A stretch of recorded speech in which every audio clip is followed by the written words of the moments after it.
नमस्कार मित्रों, मैं हूं हेमेंद्र कुमार शर्मा आदि शक्ति ज्योतिष से। मेरे चैनल पे आपका स्वागत है। आज का हमारा विषय है कुंडली के शुभ योगों में बाधक दोष, ग्रहण दोष। जी हाँ, आज हम ग्रहण दोष के विषय में इस वीडियो में चर्चा करेंगे, जिसमें आज हम ग्रहण दोष कुंडली में कब और कौन से ग्रहों के कारण बनता है, ग्रहण दोष का विभिन्न भावों में फल क्या क्या होता है, तथा जिस व्यक्ति की कुंडली में ग्रहण दोष बनता है उसे कौन कौन से उपाय करना चाहिए को आज हम इस वीडियो में देखेंगे। अभी तक आपने मेरे चैनल को सब्सक्राइब नहीं किया है तो सब्सक्राइब जरूर करें। यदि आप आपकी कुंडली के विषय में जानना चाहते हैं तो कमेंट बॉक्स में अपनी बर्थ डिटेल सेंड कर सकते हैं। यदि आप कुंडली बनवाना चाहते हैं तो डिस्क्रिप्शन बॉक्स में मेरा नंबर दिया हुआ है, आप दिए गए नंबर पर मुझसे संपर्क कर सकते हैं। तो आइए शुरू करते हैं हम आज का हमारा विषय, कुंडली के शुभ फलों में बाधक योग, ग्रहण दोष। दोस्तों, ग्रहण दोष दो ग्रहों के कारण किसी भी जातक की कुंडली में बनता है। पहला ग्रह सूर्य तथा दूसरा चंद्र। जब सूर्य या चंद्र राहु या केतु के साथ स्थित हों तब उस जातक की कुंडली में ग्रहण दोष का निर्माण होता है।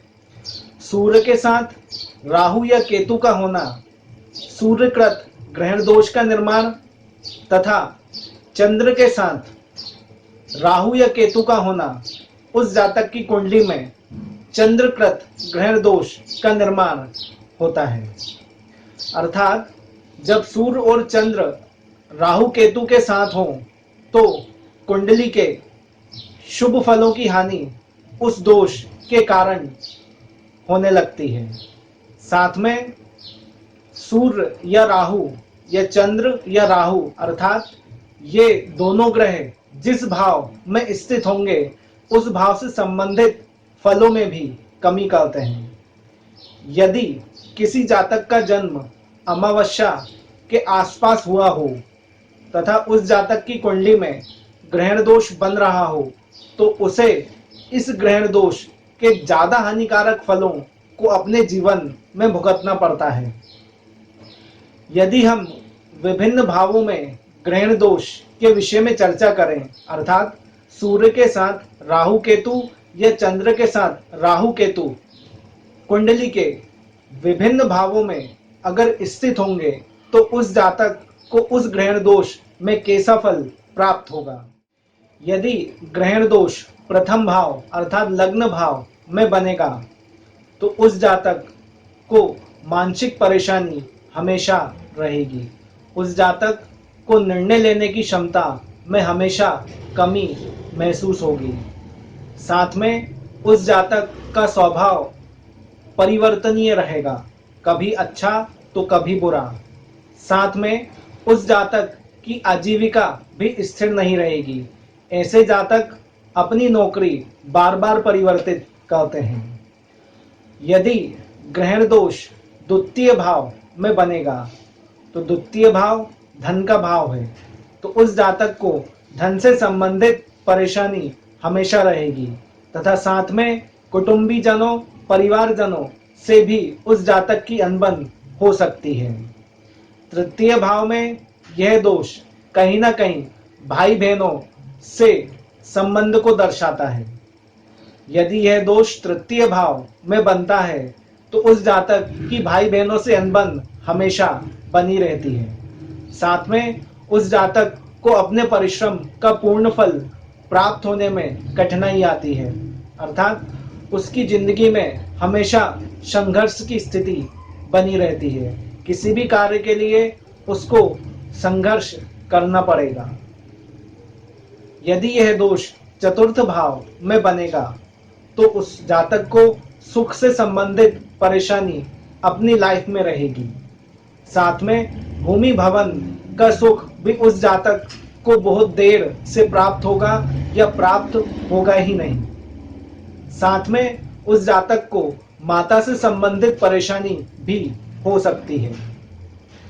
यदि ग्रहण दोष पंचम भाव में बनता है तो पंचम भाव विद्या तथा संतान का भाव है, तो उस जातक को संतान से संबंधित परेशानी इस ग्रहण दोष के कारण हो सकती है। साथ में विद्या अध्ययन में भी उस जातक को इस ग्रहण दोष के कारण कठिनाई आ सकती है। यदि ग्रहण दोष षष्ठम भाव में बनेगा तो उस जातक को हमेशा रोग की अधिकता हो सकती है, अर्थात कोई ना कोई रोग उस जातक को लगा रहेगा। वह जातक शत्रुओं से परेशान रहेगा। लेकिन यदि उस जातक की कुंडली में छठे भाव में किसी बलवान ग्रह की दृष्टि पड़ रही होगी तो उक्त फलों में कुछ कमी हो सकती है।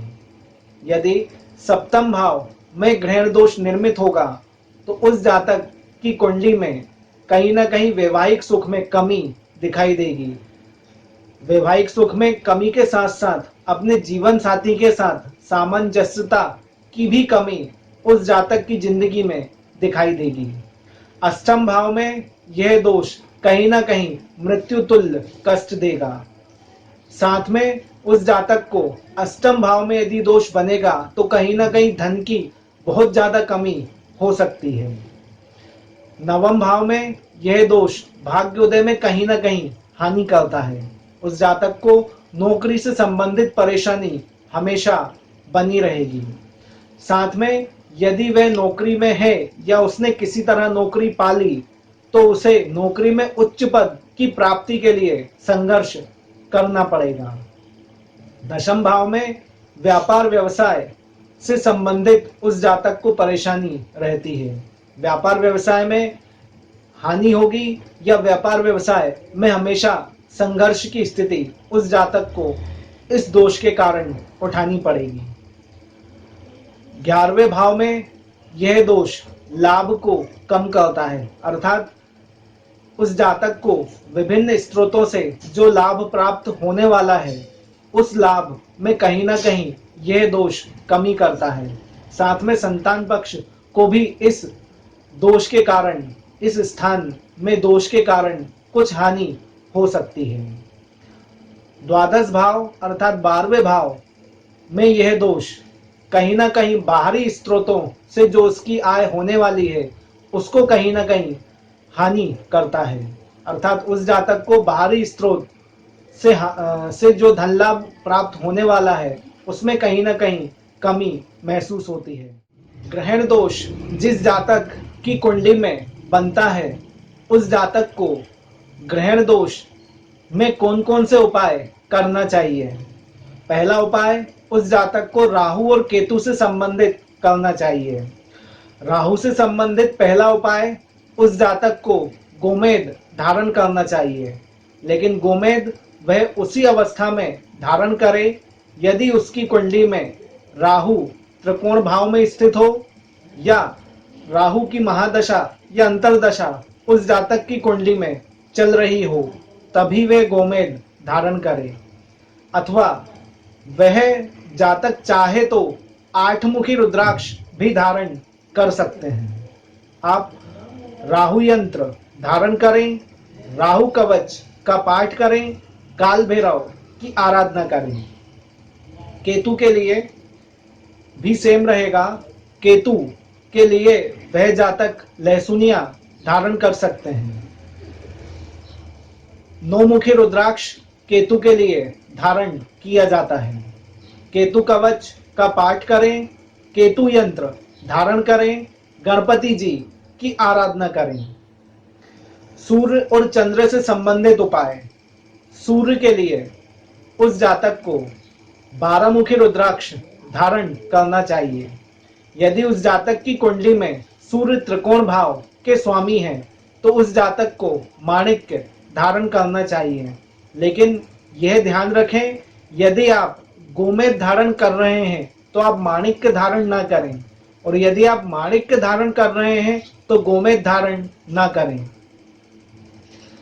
साथ में आप सूर्य यंत्र धारण कर सकते हैं। आप सूर्याष्टक स्तोत्र का पाठ कर सकते हैं। आदित्य हृदय स्त्रोत का पाठ करें।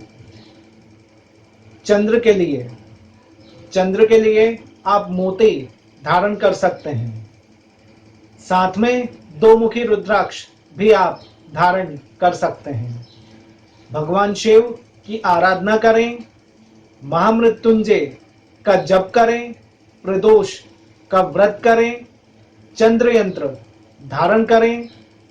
यदि आपकी कुंडली में चंद्र और राहु साथ में है तो मैंने पहले भी बताया है कि या तो आप चंद्र के रत्न को धारण करें या आप राहु केतु के रत्न को धारण करें। दोनों के रत्न को इस दोष में एक साथ धारण ना करें। आप दोनों के लिए रुद्राक्ष धारण अवश्य कर सकते हैं। अर्थात यदि आपको सूर्य राहु केतु के कारण दोष है तो आप 12 मुखी 8 मुखी या 12 मुखी या 9 मुखी रुद्राक्ष धारण कर सकते हैं। या चंद्र राहु केतु के कारण है तो आप 2 मुखी 8 मुखी 2 मुखी या 9 मुखी रुद्राक्ष धारण कर सकते हैं। दोस्तों, आज के इस वीडियो में हमने ग्रहण दोष के विषय में संपूर्ण चर्चा की तथा साथ में हमने ग्रहण दोष के विभिन्न उपायों को भी देखा। यदि आप आपकी कुंडली के विषय में जानना चाहते हैं तो कमेंट बॉक्स में अपनी बर्थ डिटेल सेंड कर सकते हैं। यदि आप रत्न और रुद्राक्ष परचेस करना चाहते हैं तो मेरी वेबसाइट adishaktijotish.in पर जाकर परचेस कर सकते हैं। मेरा ये वीडियो अच्छा लगा हो तो इसे लाइक तथा शेयर और मेरे चैनल को सब्सक्राइब जरूर कीजिएगा। धन्यवाद।